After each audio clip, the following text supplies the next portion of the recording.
8.5 ամիս տևեց Բաքվում հայ ռազմագերիների մասնակցությամբ ադրբեջանական շոուի դատաքննության հատվածը։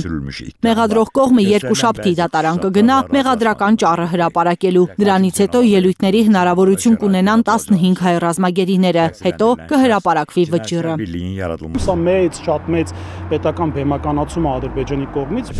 Առանց միջազգային լրատվամիջոցների դիտորդների ներկայության Բաքուն ամիսներ շարունակ սցենարներ է հորինել ու դրանք ապացույցներ կոչելով հրամցրել միջազգային հանրությանը։ Հիմքում նախ հայերին ներկայացնել որպես Ադրբեջանի նկատմամբ ցեղասպանություն իրականացնողներ։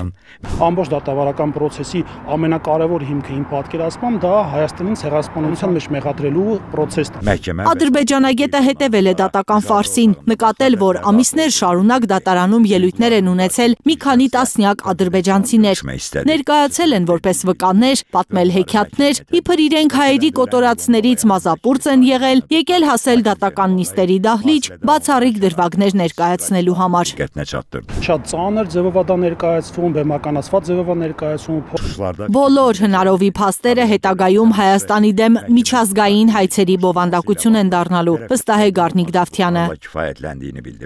Օրինակ երեկվա դատավարական process-ի ժամանակ Դավիթ Մանուկյանին մեղադրում էին կրիմինալ կազմակերպություն ղեկավարելու եւ Ադրբեջանի Հանրապետության դեմ քրեական օրենսգրքի համապատասխան գործողություն իրականացնելու մեջ։ Այս եւ բազմաթիվ այլ մեղադրանքների դեմ Արցախի ռազմաքաղաքական ղեկավարությունն է։ Պատերազմին մասնակցած կամավորներ են լիովին անպաշտպան։ Նրանց կցված հանրային պաշտպանները անգամ գործի նյութերը մեղադրյալներին տրամադրելու հնարավորություն չունեն։ Մարդուն զրկում են ինքնապաշտպանվելու եւ իր շահերը պաշտպանելուց։ 2 տարի Ադրբեջանում գտնվող շուրջ 9 ամիս դատական նիստերով անցնող հայ պատանդները նկատելիորեն հյուծվել են, ծերացել, փոխվել։ Դավթյանը վստահ է, չնայած կադրերում տեսանելի չեն բռնության հետքեր, Ադրբեջանը այսօր էլ պատանդների նկատմամբ կիրառում է ամենածանր կտտանքները։ Իդեպ ընտրողաբար Դավթյանի տեղեկություններով առավել ծանր պատժի են արժանանում ռազմական գործիչները եւ նրանք, ովքեր նախքան պատանդարվելը համարձակ են արտահայտվել Ալիևի մասին։ Թերսնում են ստանում, մարկանց կարող թույլ չտան օրերով քնել, անընդհատ հարցաքննությունների ժամանակ չեն լսում, օրինակ մեր հայրենակիցներն իրանց ուրեմն մեղադրանքներ են առաջ տանում։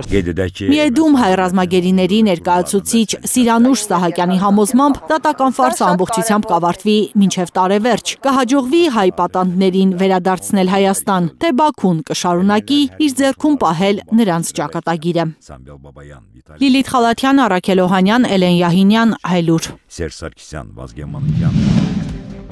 Հայաստանում եւ աշխարհում տեղի ունեցող իրադարձությունների մասին առաջինը իմանալու համար բաժանորդագրվեք մեր ալիքին։ Սեղմեք զանգակը, որ բաց չթողնեք ամենահրատապը, ամենակարևորն ու հետաքրքիրը։